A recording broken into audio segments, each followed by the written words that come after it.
you got to face the fact that the skilled labor pool is difficult. It makes things difficult. So you got to do more with less. And the evolution of data, AI, and robotics and automation can help U.S. manufacturers kind of, succeed in the face of some of those most important challenges.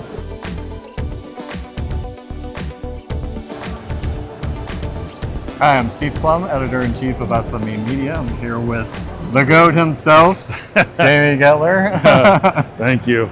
From BTX Precision, That's Chief right. Revenue Officer? That is correct. All right. Yes. So we're at Manufacturing Technology Series West in Anaheim. Yep. Jamie's fresh off the stage here from a presentation on the impact of technology and some of the challenges and how that's impacting the business. Yep. And Ken Cowan, Luis Solano, yep. and Billy Bogue. Billy Bogue. Yeah, from Matsura. All right. So what were some of the highlights of the talk? Well, first of all, I had an opportunity to moderate this time. Usually I'm a panel member, always a bridesmaid. This time I was the bride. It was great to be part of it. The guys did an amazing job. And what we're proud of when we're delivering that kind of message is the more practical nature, the more, layman's terms, like this is how you start, this is where you start, this is what you can expect. So I thought the guys that you just outlined really did a phenomenal job with that.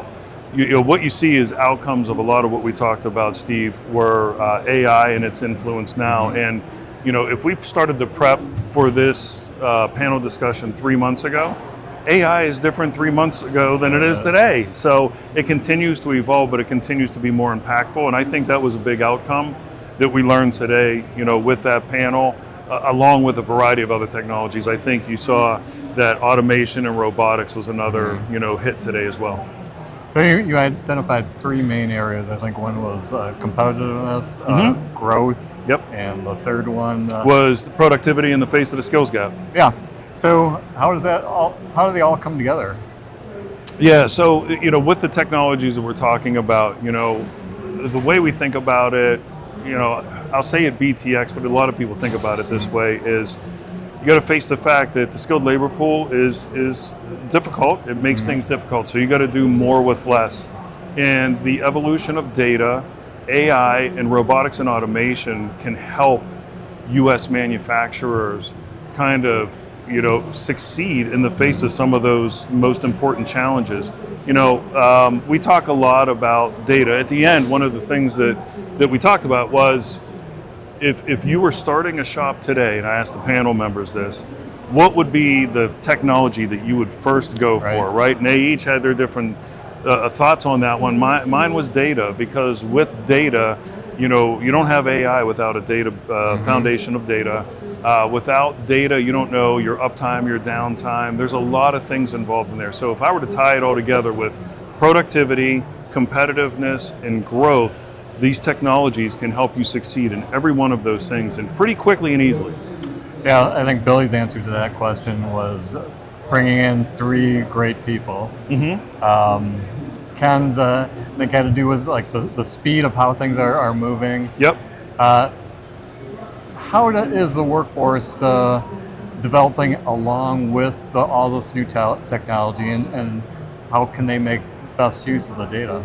Yeah, so AI influence with data, we use it quite a bit. I had mentioned at the latter part from a sales forecasting and guidance perspective for the businesses within BTX.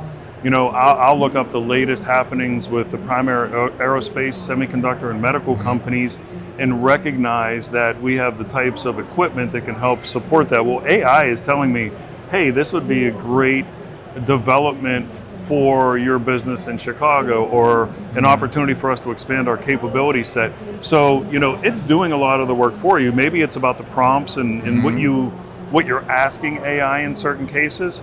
But and it's gotten a lot easier. Yeah. What I would challenge the up and comers that are interested in manufacturing for sure is to master that aspect of AI, be able to find answers pretty quickly with some citations behind it, so you get rid of the hallucinations that possibly can be out there. Robotics and automation almost have to be the future. If you look at some of these recent statistics of the percentage of the workforce that is over 55 in machining Right. and manufacturing is more than 25%, or about 25%, I think. So you're going to have to replace them somehow, some way, and that time is coming soon. And if that's the case, then robotics and automation, that would be somewhere you start as well.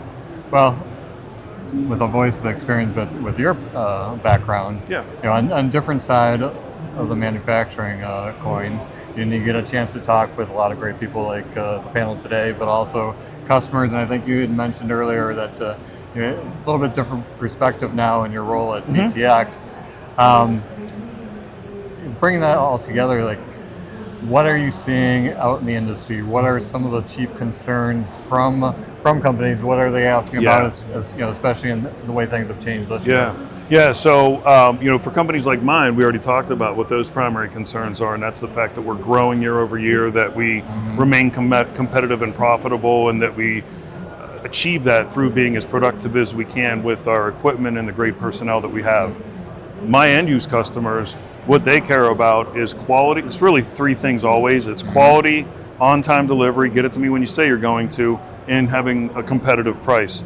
So, what you'll hear, those blue chip innovative companies say is, I can deal with something being a little bit late, and I can deal with paying a little bit more, but if the quality stinks, all bets are off, right? So I would say quality is always number one. That's the area to focus on.